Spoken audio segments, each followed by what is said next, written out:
মিয়া লাগতেছে, ঘুমাইতে পারতেছি না, খাইতে পারতেছি না, রাস্তায় বাইরে হলে কি স্টুডেন্ট পরিচয় দেওয়া যাবে না? What the hell! আমরা লাশ হয়ে বের হবো ওখান থেকে। বহুত সুযোগ ছিল পিছনে ফিরে আসার, এখন আর পিছনে যাওয়ার রাস্তাই নেই। পিছনে পুলিশ আর সামনে স্বাধীনতা। অবশ্যই আমরা সম্মানের সাথে মৃত্যু গ্রহণ করতে রাজি আছি।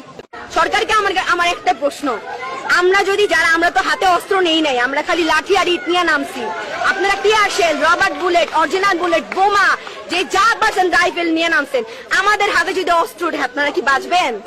একটা 4 কোটি রাজাকারের হাতে যদি অস্ত্র ওঠে আপনারা কি থাকতে পারবেন? আপনারা মাঠে আসতে পারবেন? আমি আমার চোখের সামনে দেখেছি একটা মানুষের মুখ থেকে গড়গড় করে রক্ত বের হচ্ছে, তাকে আমরা ঠিকমতো হাসপাতালে নিয়ে যেতে পারি না। আমি আমার হাত দিয়ে বুলেট বের করেছিলাম, বুলেট। এটা আমার স্বাধীন দেশ, আমার স্বাধীনতা কোথায়? একটা সাধারণ আন্দোলন, আমরা শুধু মত প্রকাশ করতে চেয়েছিলাম, একটা সাধারণ, একটা নিরস্ত্র আন্দোলনকে রণক্ষেত্রে